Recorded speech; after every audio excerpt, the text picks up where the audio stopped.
सर्वोपनिषदो गावो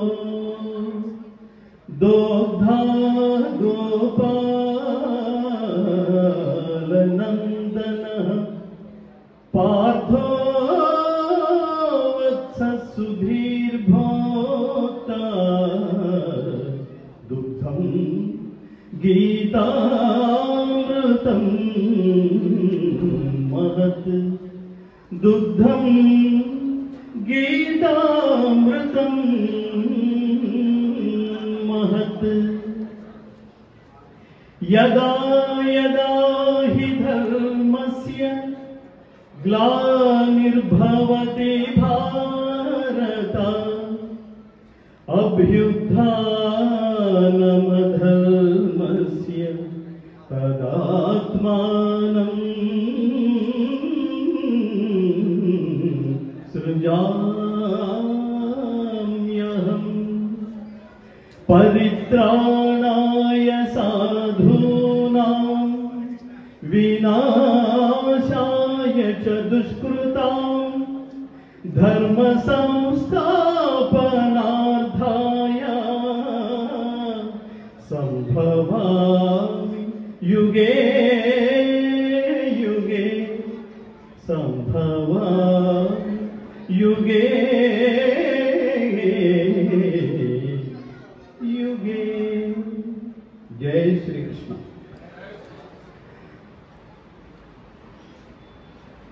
गट्टिगा చెప్పండి जय श्री राम जय श्री कृष्ण गोमाता की भारत माता की। ఈ నాలుగు నినాదాలు మర్చిపోకూడదు.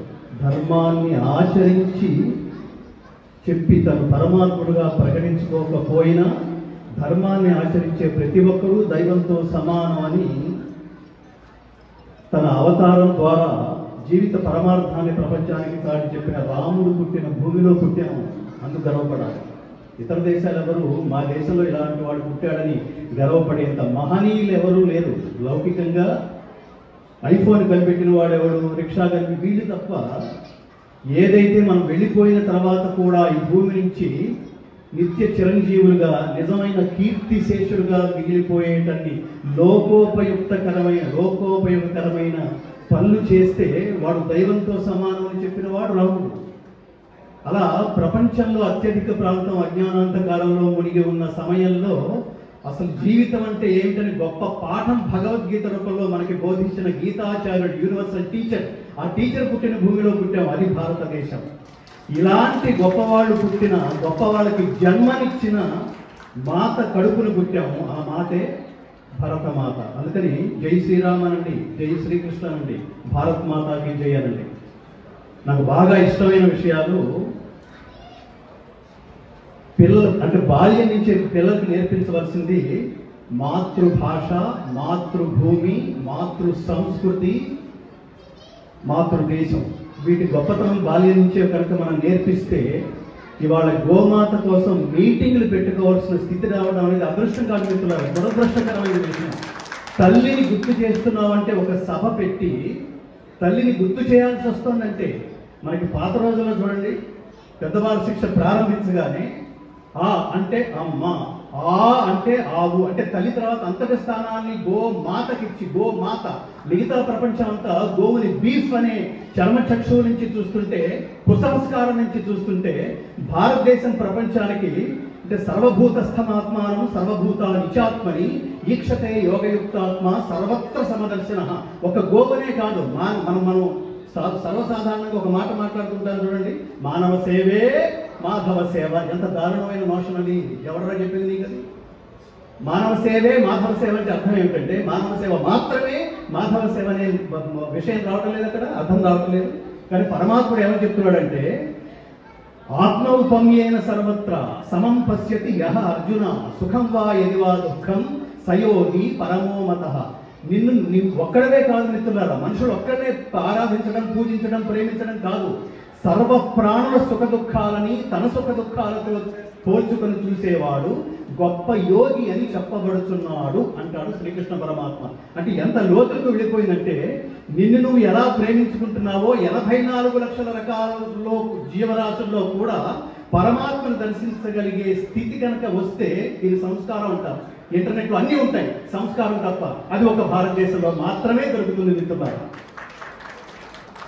అలాంటిది నా తల్లి అని మాట్లాడుతున్నాం మనం, అలాంటిది గో మాత అని మాట్లాడుతున్నాం. చివరిలో ఇట్లాంటి మహాత్మ అంటున్నారు చూడండి, స్వస్తి ప్రజాభ్య పరిపాలయంతాం న్యాయేన మార్గేణ మహీషాః గో బ్రాహ్మణేభ్య శుభమస్తు నిత్యం. బ్రాహ్మణుడు అంటే కులం పరంగా కాదు మిత్రులారా, బ్రహ్మజ్ఞానం కలిగిన వాడు, ఇట్లాంటి వాడు బ్రహ్మశ్రీ అంటే లోకానికి ఏ పాఠం చెప్పడం ద్వారా, ప్రేక్షకుల స్థానంలో శిష్యుల స్థానంలో ఏ పాఠాన్ని వినడం ద్వారా మన జన్మ శాశ్వతమైపోతుందో అలాంటి పాఠాన్ని చెప్పగలిగే, పరమాత్మ జ్ఞానాన్ని ఉపదేశించగలిగే వాళ్ళు మాత్రమే బ్రహ్మశ్రీలు మిత్రులారా. పద్మశ్రీలు తాత్కాలికాలు, బ్రహ్మశ్రీలు శాశ్వతాలు.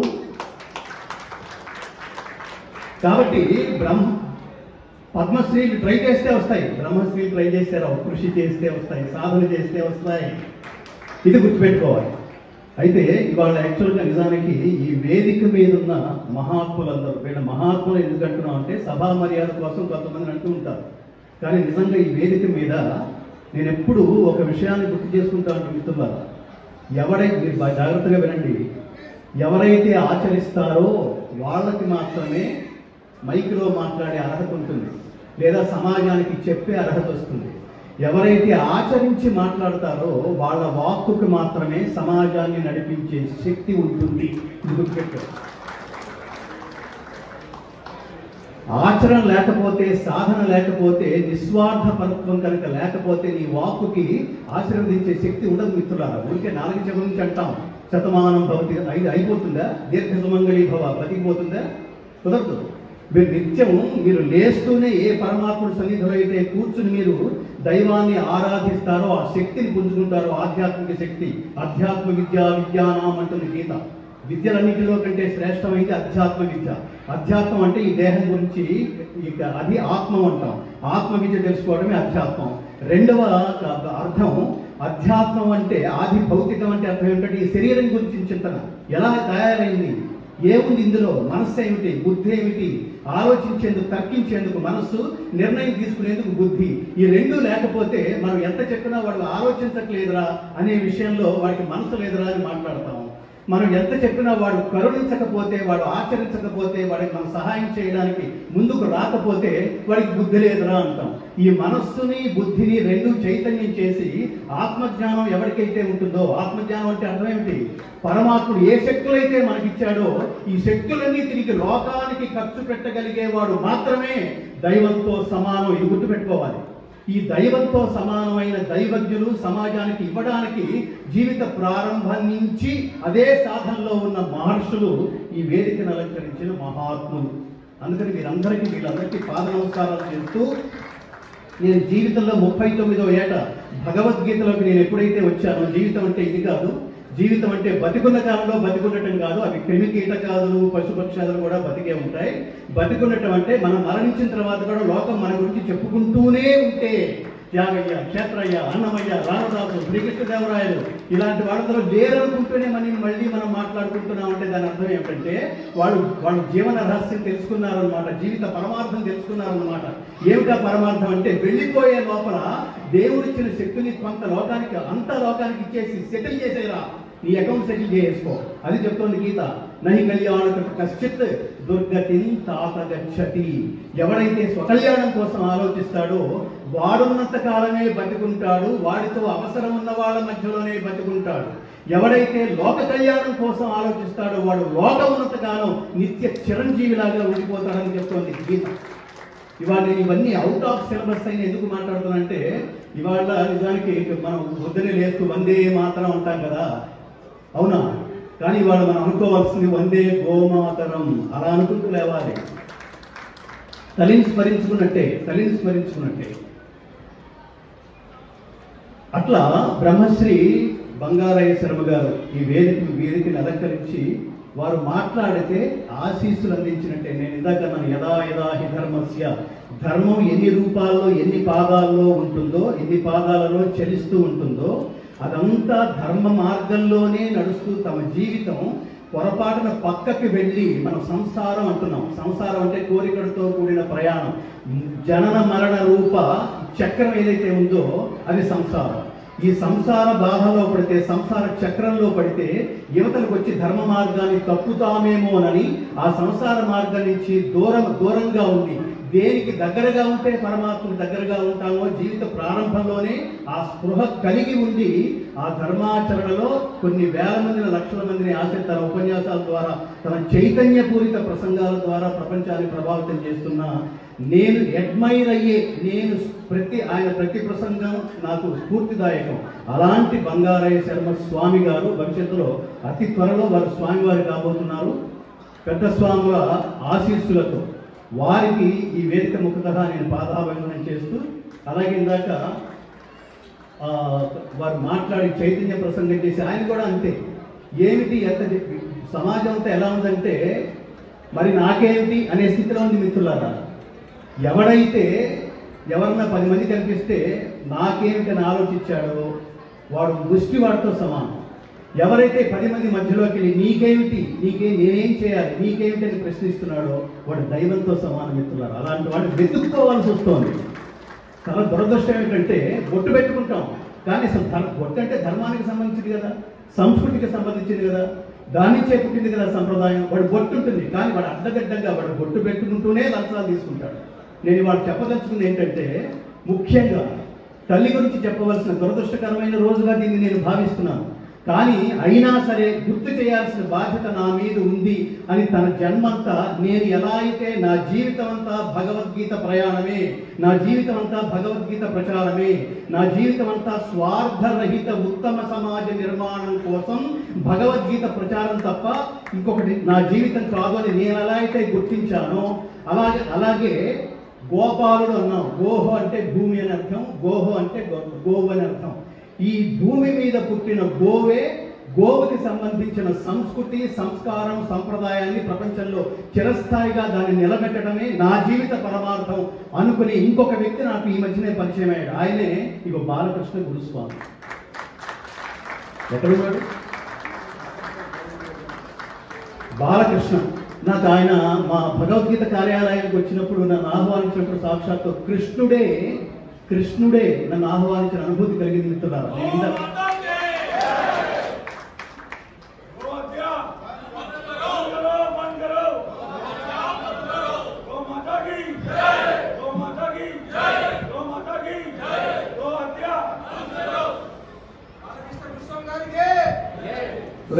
నేను గ్యాప్ ఇచ్చినప్పుడల్లా కొట్టేయగంటారా?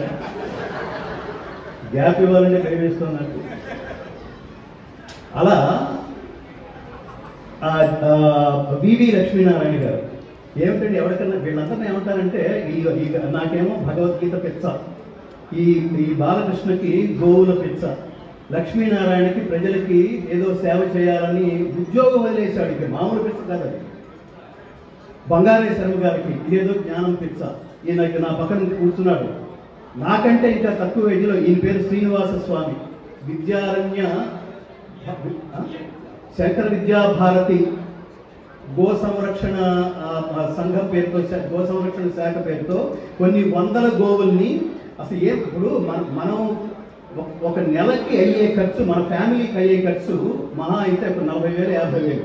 ఎవడన్నా గోవులు కనుక, గోశాలను కనుక పెట్టుకున్నాడంటే వాడికి లక్షల్లో బ్యాండ్ వేసేసాడు దేవుడు. అంతే, మామూలు పరీక్ష కాదు. పైగా ఈ కరోనా సమయంలో అంటే ఇంకా ఎంత అవస్థలు పడ్డారో మహాత్ములు, అసలు లెక్కే లేదు. అంటే తల్లిని కాపాడుకోవడం. నేను పిచ్చ అన్నాను చూసారా? పిచ్చ అంటే లౌకికంగా పిచ్చ అంటేనేమో అదేదో మెంటల్ అనిపిస్తుంది మనకి. ఆధ్యాత్మికంగా పిచ్చ అంటే ఏంటో తెలుసా? వాడికి పాటలు పిచ్చి, వాడికి సినిమాలు పిచ్చి, వీడికి గోవులు పిచ్చి అంటే తపస్సు అని అర్థం పిచ్చున్నారు. అంటే అది తప్ప వీళ్ళకి వేరే ధ్యాస ఉండదు, ఈ కార్యక్రమంలో ఈ పక్కనే కూర్చున్న వాళ్ళని కూడా నేను నమస్కరిస్తూ నేను కృతజ్ఞతలు తెలియజేస్తాను.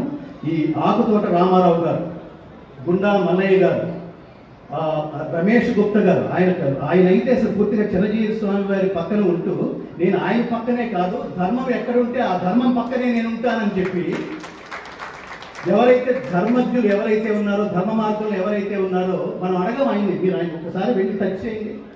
మీరు బాగా గుర్తుపెట్టుకోండి, మనిషిలో ఆరోగ్యం శాతం, మనిషిలో జ్వరం శాతం, ఆరోగ్యం శాతం, ఉష్ణం శాతం ఎంతుందో తెలుసుకోవాలంటే మీరు థర్మామీటర్ వాడతారు.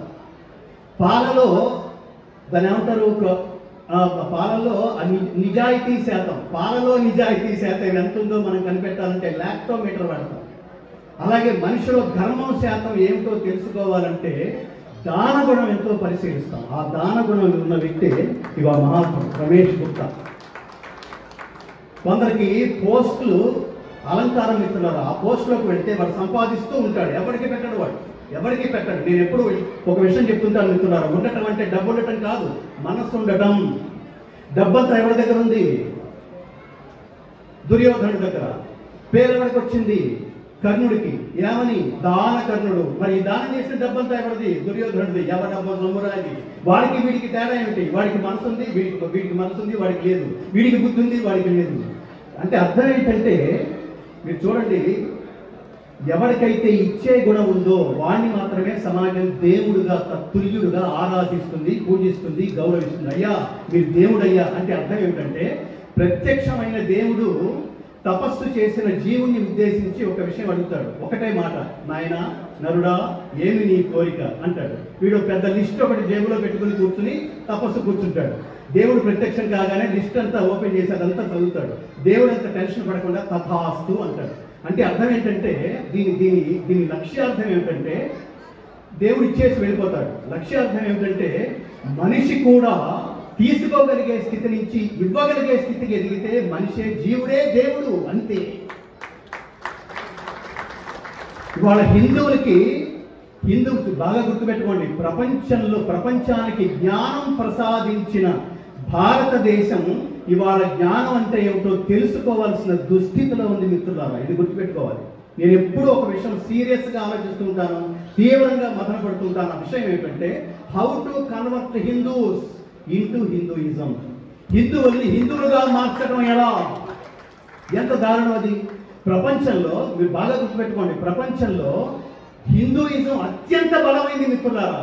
బట్ దురదృష్టవశాత్తు హిందువులే అత్యంత బలహీనంగా ఉన్నారు. హిందూయిజం బలమైంది, హిందువులే బలహీనంగా ఉన్నారు. ఏంటి హిందువులు బలహీనంగా అంటే, మనం ఏ పని చేస్తున్నామో దాని తాలూకు ఆలోచన లేదు, ఎందుకు చేస్తున్నామో తెలియదు, లక్ష్యం లేదు, ఊరికి అప్పచెప్పేయడం. వీటికి తోడు మనం చేసుకొని పండగంటూ లేదు. నువ్వేమిటా అంటే హిందూ అంటాం మనం. ఉదాహరణకి మీరేమిటండి అన్నారు అనుకోండి, నేను గాయకుడిని అంటాను అనుకోండి.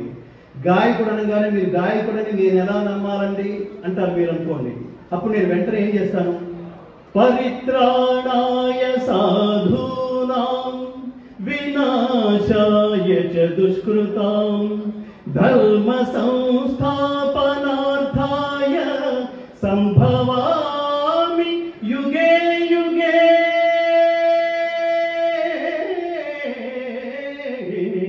సంభవామి యుగే యుగే అన్నాను అనుకోండి. కొట్టండి.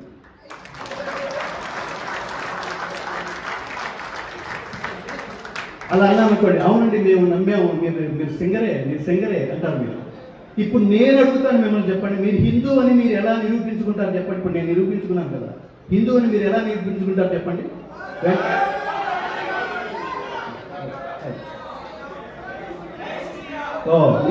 మీకు అట్లా అర్థమైందనమాట.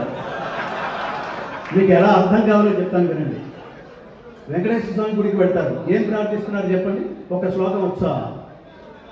నేను మిత్రులారా మిమ్మల్ని అవమానపరచడం కోసం రాలేదు, మిమ్మల్ని మీరు చెక్ చేసుకోవడం కోసం అడుగుతున్న ప్రశ్న. ఎంతమంది హిందువులకి వెంకటేశ్వర స్వామి గుడికి వెళ్తున్నాం? శ్రీయకాంతాయ కళ్యాణ నిభయే దినం శ్రీ వెంకట నివాసాయ. ఎంతమందికి వచ్చు? మనం శివరాత్రి చేసుకున్నాం. శివుడి మీద ఒక శ్లోకం వచ్చా? లక్ష్మీదేవి మీద ఒక శ్లోకం వచ్చా? గోమాత ఒక శ్లోకం వచ్చా? ఏమి రాదు. గ్యాప్ ఇస్తే తప్పట్టు కొట్టేయడం. ఎందుకది? మీరు గుర్తుపెట్టుకోండి, వేదాలు కానీ, ఉపనిషత్తులు కానీ, బ్రహ్మసూత్రాలు కానీ, భగవద్గీత కానీ ఇవన్నీ రీడింగ్ బుక్స్ కాదు, ప్రాక్టీసింగ్ బుక్స్. మీరు ఆచరించవలసిందే. అంతేకాని నాకు తెలుసండి, మేము లలితా సహస్రనామం మొత్తం వచ్చండి, నా భగవద్గీతలో 700 శ్లోకాలు మొత్తం వచ్చండి అంటే పరమాత్మ పెద్ద జోక వేసినట్టుగా నవ్వుతూ ఉంటాడు పైనుంచి. ఎందుకో తెలుసా? వాడి దృష్టిలో రావడం అంటే ఆచరించడం రావడం.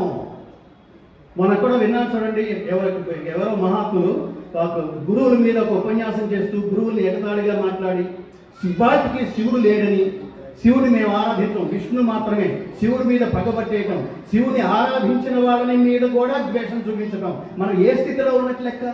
ఏ స్థితిలో ఉన్నట్లు లెక్క? అక్కడేమో వాడు ఎవడు కిట్టిగాడు శ్రీకృష్ణ పరమాత్మ, సర్వభూతస్థమాత్మానం సర్వభూతాని చాత్మని ఈక్షతే యోగయుక్తాత్మ సర్వత్ర సమదర్శన. అన్నిట్లో ఉన్న పరమాత్మను నేనే. ఏ యథామాం ప్రపద్యంతే తాం తథైవ భజామ్యహం.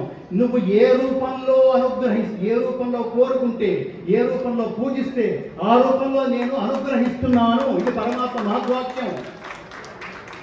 మీరు తప్ప నాకు దిక్కులేరు స్వామి, మీరే నాకు మార్గదర్శకులు, మీరే నాకు దైవంతో సమానము. నేను ఇక్కడికి వచ్చినప్పుడు నేను చాలా అడ్మైర్ అయిన విషయం ఒకటి ఉంది మిత్రులారా. బంగారయ్య శర్మ గారి దగ్గరకు వచ్చి వారిని నేను ఫాలో అయ్యానండి, వారు నాకు గురువు గారండి, వారు నాకు దైవం అండి అని ఒక ఆయన ఒక సాఫ్ట్వేర్ ఒక పర్సన్ ఇక్కడ ఎవరైనా ఉంటే వారు లేచి నిలబడండి ఒకసారి. నేను చాలా ఆనందించాను. దేవుడు కనపడ్డావు ఈ రూపంలో, దైవం మానుష రూపేణ. అట్లా సర్వత్రా వ్యాపించి ఉన్న పరమాత్మని, పంచభూతాలతో ఆవరించి ఉన్న ఈ ప్రకృతి నిండా ఆవరించి ఉన్న పరమాత్మని, మనకు ఉపయోగపడే ప్రతి వస్తువులోనూ దైవాన్ని చూడమనే సందేశం భగవద్గీత రూపంలో మనకి చెప్పిన పరమాత్మని ఏ విధంగా మనం గౌరవిస్తున్నామంటే కాసేపు చప్పట్లు కొట్టి వెళ్ళిపోవడం తప్ప. నిజానికి నేను రాబోయే రోజుల్లో నేను ఆశిస్తున్నది ఏమిటో తెలుసా? ఉద్యమం చేస్తే తప్ప ఆ సౌండ్ ప్రభుత్వాల చెవికి ఎక్కడ మిత్రులారా, ఎక్కదు. అంటే భారతీయ సంస్కృతి గురించి గోమాత మీద, మాత తల్లి అంటే తల్లి మీద మీటింగ్ పెడితే, తల్లి మీద ఒక సమావేశం మీద పెడితే 200 మంది వస్తారా? ఒక సినిమా హీరో మీటింగ్ పెడితే వేల మంది, లక్షల మంది వస్తారా? ఏంటంటే అసలు జ్ఞానం ఎక్కడుంది, అజ్ఞానం ఎక్కడుంది, ఏం ఆలోచిస్తున్నాం, ఎటుపోతున్నాం? నేను ఎప్పుడో ఒక విషయం చెప్తుంటాను, సినిమాల్లో హీరోలు ధర్మాన్ని యాక్ట్ చేస్తారంతే. యాక్ట్ చేసేవాడికి అంత పవర్ ఉంటే ధర్మాన్ని ఆచరించి ప్రపంచానికి చాటి చెప్పే, ప్రచారం చేసే ఈ మహాత్ములు కదా రియల్ హీరోస్. వీడికి ఎంత పవర్ ఉండాలని చెప్తున్నారో పవర్ గ్రహించాలి కదా. ఎప్పుడది? జీవితం ప్రారంభ దశలోనే, బాల్య దశలోనే బిడ్డలకి అది నేర్పించండి. గోవు అసలు ఆ పిల్ల పాఠమే లేదు ఇప్పుడు. మీరు చూడండి, మా చిన్నప్పుడు పాఠాల్లో ఆ అంటే అమ్మ, ఆ అంటే ఆవు, ఈ అంటే ఇల్లు, ఈ అంటే ఈశ్వరుడు. ఇవాళ ఏ స్థితిలోకి వెళ్ళింది తెలుసా అండి? నేను ఒక కాలేజీకి వెళ్ళి, ఒక స్కూల్కి వెళ్ళాను. అదేంటంటే మానసిక వికలాంగులు, డిజైబుల్, ఫిజికల్లీ మెంటల్లీ హ్యాండిక్యాప్డ్, గవర్నమెంట్ ప్రభుత్వ ఆధీనంలో నడుస్తున్న ఒక పాఠశాలకు వెళ్ళారు. అక్కడ ఓంకారం, భగవద్గీత, కొన్ని మంత్రాలు మ్యూజికల్గా పిల్లలకి నేర్పించడం ద్వారా, చెప్పడం ద్వారా, వాళ్ళ చెవిని వేయడం ద్వారా మంత్రాలకి ఉండే సహజ శక్తి వల్ల అది మనస్సుని, బుద్ధిని, ఆత్మని ప్రచోదితం చేసి వాళ్ళ ఆరోగ్యాలు బాగుపడతాయనే సత్సంకల్పంతో వెళితే అక్కడ కూర్చున్న ఆఫీసర్ ఏమన్నాడు తెలుసా? అతని పేరు శివకుమార్. అతను బొట్టు పెట్టుకున్నాడు. నేనేంటి మనం అడగక్కర్లా, బొట్టు పెట్టుకుంటే వాడు హిందూ అని అర్థం. ఎక్కడ ఆహారంలోనా, ఆహార్యంలోనా, ప్రవర్తనలోనా, జీవితంలోనా ఏంటో మనకు అర్థం కాదు. హిందువులాగా బతకాలంటున్నా నేను, బతకాలి, ఆహార్యం కాదు మిత్రులారా. పాశ్చాత్యం ఎలా అయిపోయినట్టే, మీరు బర్త్డేల పేరుతో మీరు సాటర్డే సండేస్ వస్తే బయటే భోజనాలు, వాడు ఎంత చెత్త పెట్టినా సరే ఇంట్లో భోజనం కనుక పెట్టమని కనుక మొగుడు అడిగాడంటే వాడు ఆ పిల్లల దృష్టిలో బ్రహ్మాండమైన విలన్. వాడు ఫినిష్. కొంపకి ఎవరన్నా 10 మంది వచ్చి భోజనాలు మీ ఇంటికి భోజనానికి వస్తున్నామంటే దరిద్రులు, మన ఇంటికి భోజనానికి రావడం ఏంటి, మీ ఫ్రెండ్స్ అందరూ ఇట్లాగే తగలంటారు అని చెప్తుంది ఆవిడ. వాళ్ళ ఆయన చెప్తుంది, ఆవిడ తిరిగి బిగ్ బాసే చూస్తుంటుంది, మన కొంపకి మాత్రం బిగ్ లాస్. అలాంటిది నేను ఏమంటానంటే, బాల్య దశలోనే అతను ఆ సంస్థ అధిపతి ఏమన్నాడంటే, సార్ మీరు ఏమైనా చెప్పండి కానీ భగవద్గీత చెప్పద్దు. కారణం ఏమిటంటే భగవద్గీత చెప్తే మిగతా మతాల వాళ్ళు హర్ట్ అవుతారు. ఎక్కడున్నామండి అసలు, ఏ స్థితిలో ఉన్నామండి?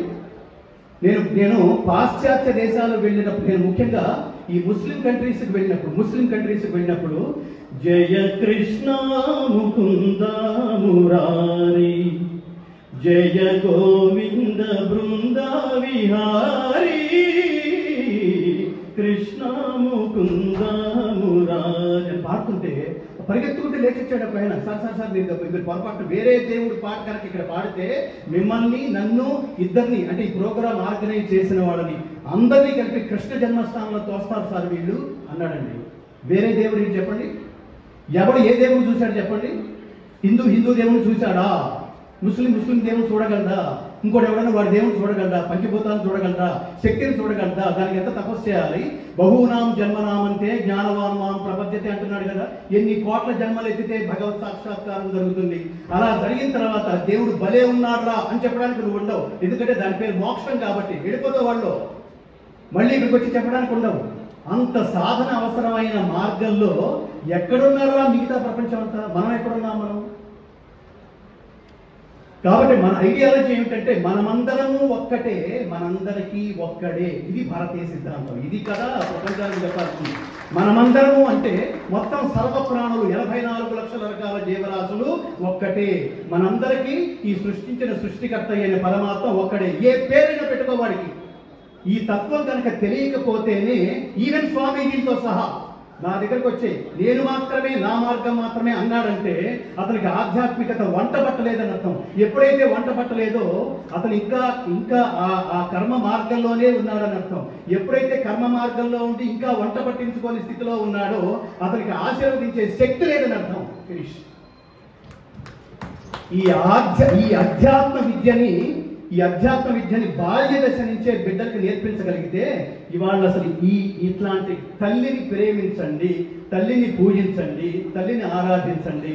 భారతదేశం, గోమాతరం ఇట్లాంటి పదాలతో ఇవాళ ఒక కార్యక్రమం చేసి ఇన్ని ఛానల్స్ ఎంటర్టైన్మెంట్ విపరీతంగా నేను నిజానికి మాలాంటి వాళ్ళు ఎక్కడ స్పీచ్ మాట్లాడుతున్నారు అనుకోండి, తర్వాత నెక్స్ట్ డే యూట్యూబ్లోనో ఫేస్బుక్లోనో ఎక్కడో తర్వాత ఎవడో కనిపిస్తాడు, సార్ మీకు అసలు మీ లైక్లు ఎన్ని వచ్చినాయో తెలుసా?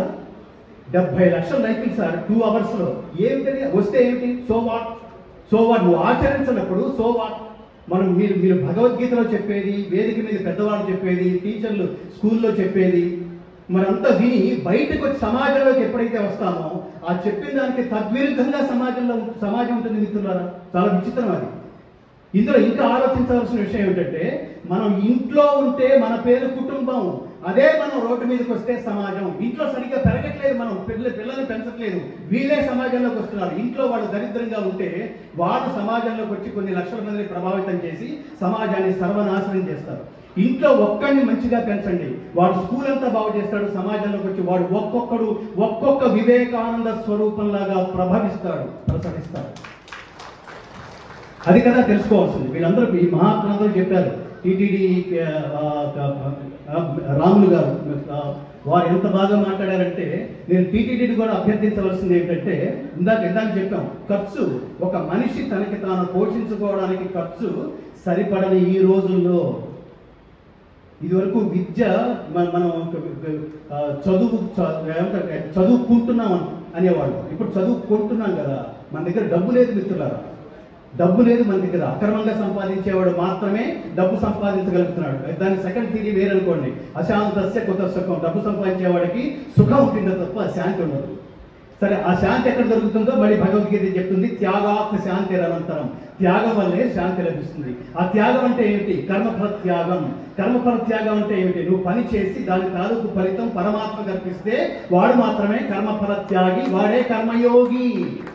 అలాంటి కర్మయోగులు ప్రపంచానికి అందించవలసిన ఇది ఉంది. వాడు జేబులో వచ్చి డబ్బు తీయడు. ఒకటి దగ్గర కోట్లు ఉంటాయి, వాడు తీయడు.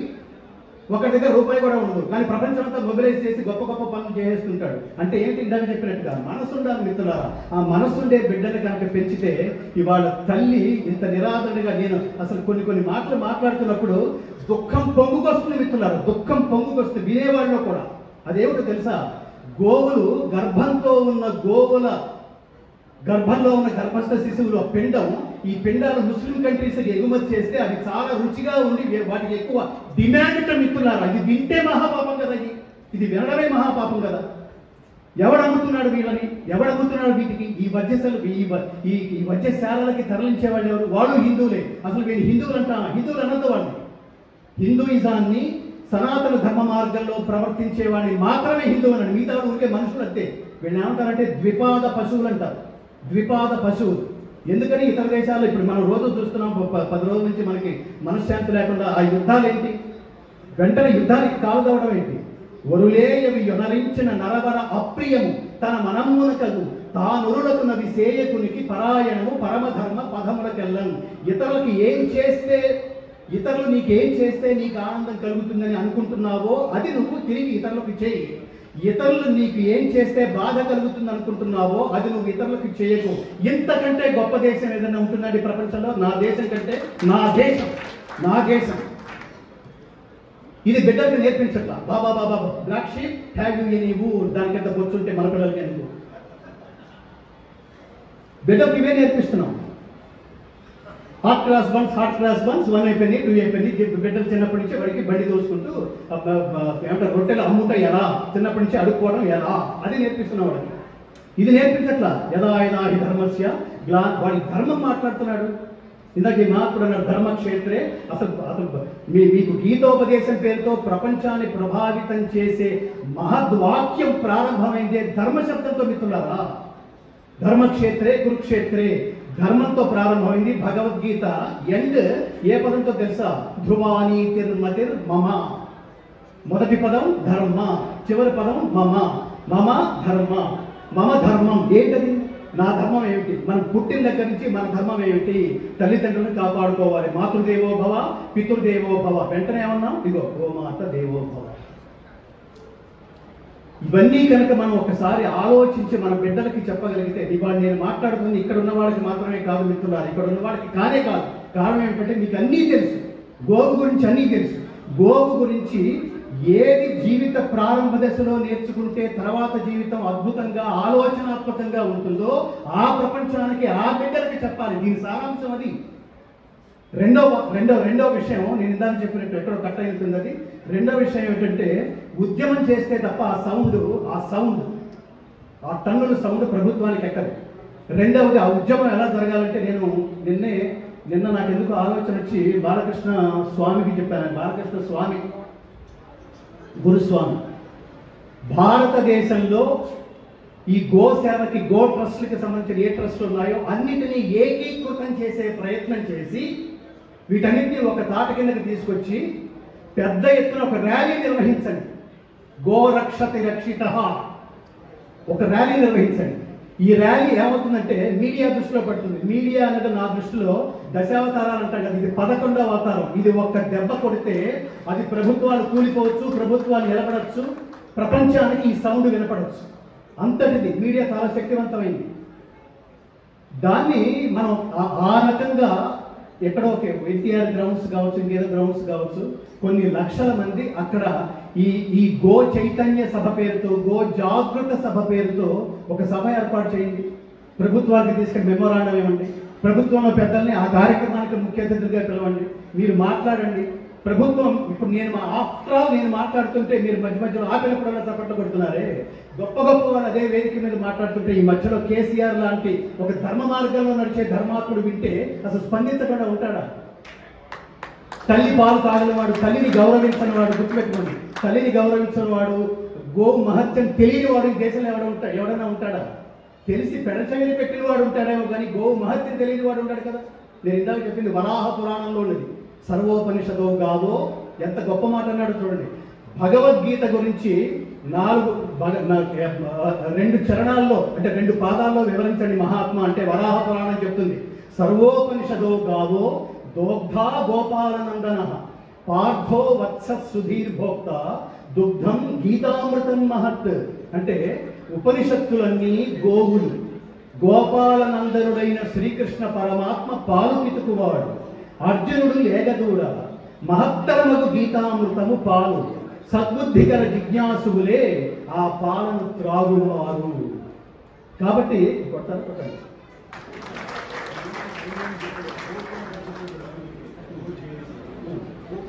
అసలు అద్భుతం రాములు గారికి ఇప్పుడు వచ్చిన ఆలోచన. గోకుల పరిషత్, దానికి ఒక క్యాస్ట్ అంట కట్టాడు ఆయన. గోకుల పరిషత్ అన్నాడు.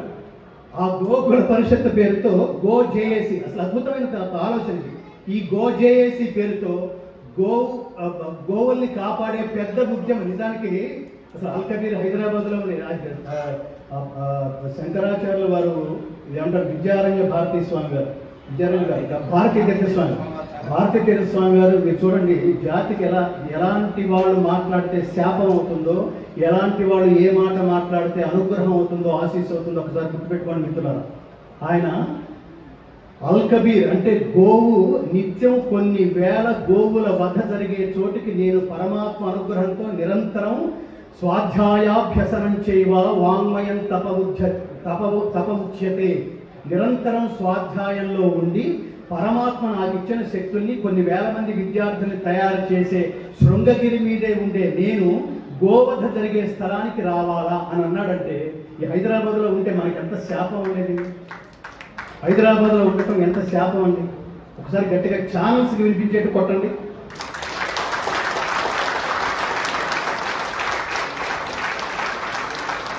ఇక్కడ తిరుమల తిరుపతి దేవస్థానంలో ప్రస్తుతం ఉన్న వాళ్ళలో ఒక ఆత్మలాగా ప్రభాసిల్లే రాములు గారికి నేను ఒక విజ్ఞప్తి చేస్తున్నాను. మీరు పోషించండి స్వామి, ఇలాంటి వాటికి పోషించండి. గోవులు ఎక్కడైతే ఉన్నాయో, గోశాలలు ఎక్కడైతే ఉన్నాయో, గో సంఘాలు ఎక్కడైతే ఉన్నాయో, ప్రతి సంవత్సరం ధర్మాచార్యులకి ఈ ఆశ్రమాలకి మీరు ఎంతైతే బడ్జెట్ ఇస్తున్నారో ప్రతి సంవత్సరం వీళ్ళకి కూడా బడ్జెట్ ఇవ్వండి స్వామి, వీళ్ళకి కూడా బడ్జెట్ కేటాయించండి. ఈ రాష్ట్రంలో ముఖ్యంగా తెలుగు రాష్ట్రాల్లో ఎన్ని గోశాలలు ఉన్నాయో వాటి సంరక్షణ విషయంలో వాళ్ళు ఆరోగ్యంగా ఫైనాన్షియల్గా ఆరోగ్యంగా ఉన్నారా లేదో తెలుసుకొని, ఆరోగ్యంగా లేక గోవులు కసువుకి ఏర్పాటు చేయడానికి ఇబ్బందులు పడుతుంటే మీరు దానికి ధన సహాయం చేసే ప్రయత్నం చేయండి. అలాంటి వాళ్ళు నేను ఈ మహాత్ముని గత కరోనా టైంలో నేను చాలా చూశాను. నానా ఇబ్బందులు పడి నాకు ఏడ్చాడు ఆయన. నాకు తిండి లేకపోయినా పర్వాలేదు కానీ నా గోవులకి వాళ్ళ కసువు రావడానికి 2 రోజులు లేట్ అవుతుంది అంటున్నారు, నా తల్లులు ఏమైపోతాయని ఏడ్చాడు అతను. నేను ఏమీ చేయలేక నేను ఏడ్చాను. గోవున్న చోట గోవుని పోషించలేకంటే తల్లిని చూసుకోలేక ఏడిస్తే అది దేశానికి రక్ష. అది స్వామివారికి డబ్బుకి కొదవ, ఎన్ని వేల కోట్లు ఎన్ని లక్షల కోట్లు వస్తూనే ఉంటాయి. మీలాంటి వాళ్ళందరూ మహాత్ములారా దీనికి కంకణం కట్టుకోండి, గో రక్షణ పరిషత్ కంకణం కట్టుకోండి. ఇంకొకటి ఏంటంటే అసలు ఈ వ్యవస్థ మారాలి. అదేమిటంటే అప్లికేషన్ పెట్టుకుంటే మీరేమిటండి స్పందించేది? అప్లికేషన్ కాదు, మీరు వెళ్ళి మీ సభ్యులు పెట్టి మీరు వెళ్ళండి ఇంటికి, మీరు వెళ్ళి తెలుసుకుని చేయండి, అది సేవ అవుతుంది. వచ్చి అడిగితే అది గవర్నమెంట్ టైప్ ఆఫ్ స్పందన అవుతుంది మిత్రులారా. దానికి ఉదాహరణ నేను కూడా భగవద్గీత అనే ప్రాజెక్టు చేస్తూ ప్రభుత్వాలు సహకరించగా నేను రోడ్ల మీద నిలబడేది అనేక సార్లు. నేను సంపూర్ణ భగవద్గీతని కంప్లీట్ చేయలేమోనని ఆ దిగులతో బెంగతో అనేక సార్లు ఆత్మహత్యకు ప్రయత్నించాను మిత్రులారా. ప్రభుత్వాలు సహకరించాల, తిరుమల తిరుపతి దేవస్థానం సహకరించిందని అనిపించుకుంటూ ఆ తర్వాత నాకు నరకం చూపించింది మిత్రులారా. కొన్ని కొత్త సీడీలన్నీ మాకు ఇచ్చేయండి, లేకపోతే మీ మీద చర్య తీసుకుంటాం నన్ను. సో ఇలాంటి దుర్మార్గమైన స్థితిలో వ్యవస్థలు ఉంటే ధర్మం ఎలా జనాల్లోకి వెళ్తుంది? మీరు బాగా గుర్తుపెట్టుకోవాల్సిన విషయం మిత్రులారా, వీళ్ళందరినీ కూడా మీరు గుర్తుపెట్టుకోవాల్సిన విషయం, లోక శ్రేయస్సు కోసం ఇంటి నుంచి బయటికి నిస్వార్థంగా ఎవరైనా వస్తే వాడిని కాపాడుకోవాల్సిన బాధ్యత సమాజానికి. ఊరికే చప్పట్లు పట్టేయండి. ఈ చప్పట్లతో శాలువాలతో దుప్పట్లతో ఎవరు బతకడు, వ్యవస్థలు బతకాలి. మీరు కప్పే శాలువతో బతికేస్తామా? కప్పుకోవడానికి వీలు పడదు, చలిని ఆపదు. కాబట్టి ఇవన్నీ గుర్తుపెట్టుకుంటూ ధర్మాన్ని రక్షిస్తే ధర్మంలో భాగమే. అందుకనే మీరు గీత, గంగ, గాయత్రి, గోవు ఈ 4టిని పూజించేవాడే నేను వాళ్ళు చెప్తున్నాను ఈ దేశపు నిజమైన భక్తుడు. లేకపోతే ఇంతకంటే ద్రోహికి ఒక లేడు కూడా. కాబట్టి ఈ ఈ ఫ్లో కొనసాగుతూ ఉంటుంది, ఈ ప్రవాహం, ఈ వరద, ఈ ఉధృతి కొనసాగుతూ ఉంటుంది. ఈ వేదిక మీద ఉన్న మహానుభావులకి నేను ఒక పాటతో ముగిస్తాను. గో మహాత్మ్యాన్ని నేను నా జీవితం ప్రారంభ దశలో గాయకుడిగా ఉన్నప్పుడు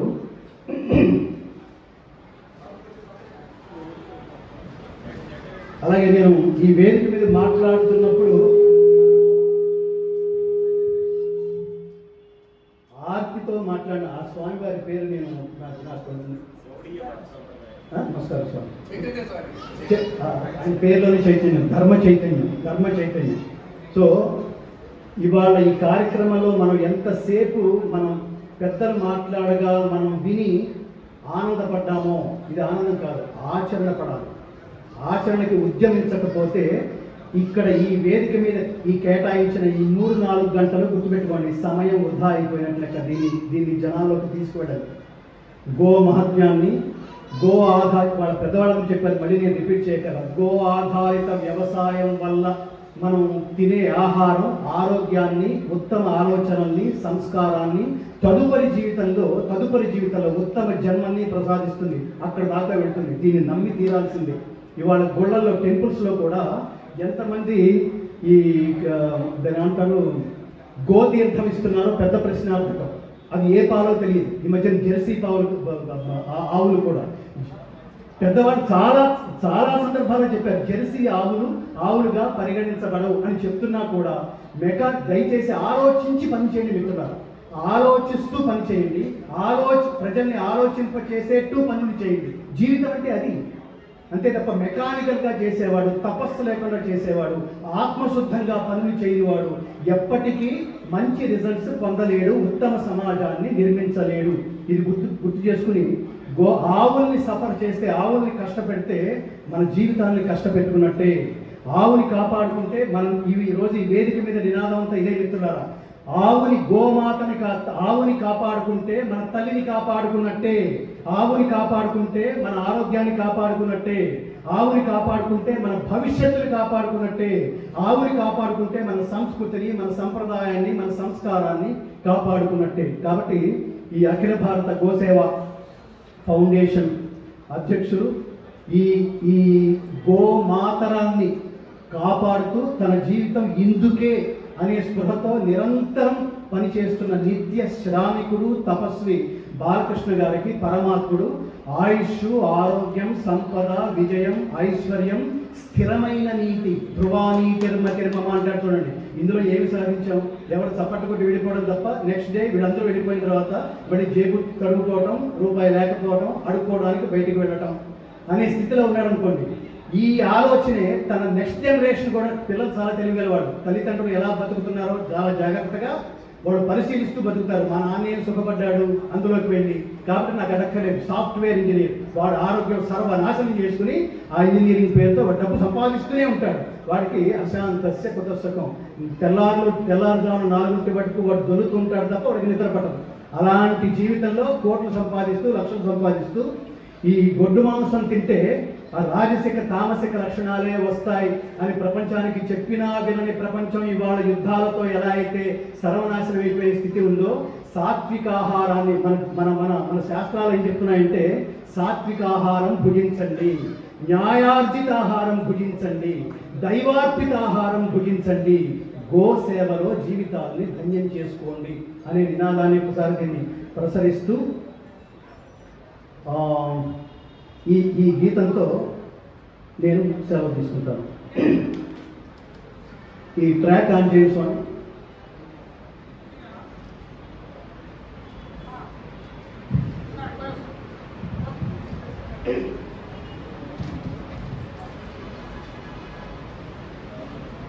పాడబోయే పాట ఏమిటంటే, ఈ సినిమా పేరు గోవుల గోపన్న. నన్ను ప్రారంభ దశలో చాలా గంటసాలుగా చాలా ఆర్తిగా పాడిన పాట. గోవు మన జీవితాల్లో 2 రకాలుగా చూడండి మిత్రులారా. ప్రతి విషయాన్ని లౌకికమైన చక్షువులతో, ఆధ్యాత్మిక చక్షువులతో. ఆధ్యాత్మిక చక్షువులు మనకు లేకపోతే పోనీ పర్వాలేదు, తర్వాత ఎప్పుడో తెలుసుకుంటాం. కానీ లౌకిక చక్షువులతో చూసిన గోవు మన జీవితాలతో ఎంత ముడిపడిపోయిందో తెలిస్తే, మన అమ్మని, మన నాన్నని, మన ఆస్తుల్ని కాపాడుకున్నట్టు, ఒకప్పుడు గో ఆస్తులే ఆస్తులు, గోధనమే, గో సంపదే సంపద. ఈ మధ్యలో ఈ దున్నపోతులు, ఎడ్లు ఎప్పుడు వచ్చినాయో తెలియదు, మనకి ఏమంటారు, ఆ గేదెలు ఎప్పుడు వచ్చినాయో తెలియదు, జెర్సీ. కాబట్టి గోవు మానవ జీవితాల్లో ఎంత ఉపయోగపడుతుందో తెలిసే ఇది గోమాతర గీతంలాగా అనిపిస్తుంది నాకు. జాగ్రత్తగా వినండి.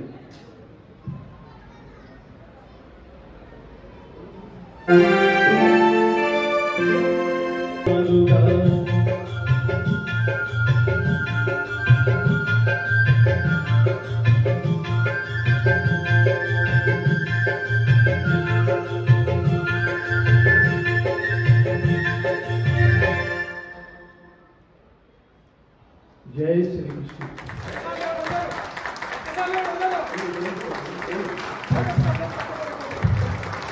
అందరూ ఒకసారి నిల్చొని తప్పకుండా నిజంగా ఇంత చక్కని పాట ఆ రోజుల్లోనే గోవు ప్రశాసనాన్ని అంతా బాగా అభినందించిన మహానుభావులు వెంకటరాజ గారు ఇప్పుడు మళ్ళీ వీరి ద్వారా ఇంత చక్కని పాట మన గుండెలకు హత్తుకునే పాట పాడినందుకు నిజంగా గంగాధర శాస్త్రి స్వామికి మా హృదయపూర్వక పాట రాసిన కొసరాజు గారికి కూడా నేను ఈ వేదిక ముఖత నుంచి వెళ్ళిపోయిన మహాత్ముడికి కృతజ్ఞతలు తెలియజేస్తూ నేను చెప్పిన టోటల్ దాని సారాంశం ముందు మిత్రులారా, ముందు మీరు హిందువులు కండి, హిందూ ధర్మ మార్గంలో నడవండి. అప్పుడు ఆటోమేటిక్గా ఆ మార్గంలో మీరు వెళ్తున్నప్పుడు కనిపించే ప్రతిదీ గోమాతే.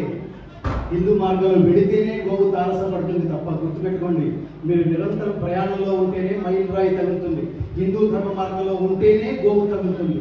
గోవు మీరు గో సేవ చేయడం ప్రారంభిస్తే అది మిమ్మల్ని ఆశీర్వదించకుండా వదలదు. ఈ ఆశీస్సు మన జన్మ జన్మలకి, మన తరతరాలని ఆశీర్వదిస్తుంది, భారతదేశాన్ని ఆశీర్వదిస్తుంది, మన సంస్కృతిని ఆశీర్వదిస్తుంది. జై గోమాత, భారత్ మాతా కి జై శ్రీరామ్, జై శ్రీకృష్ణ, జై గోమాత.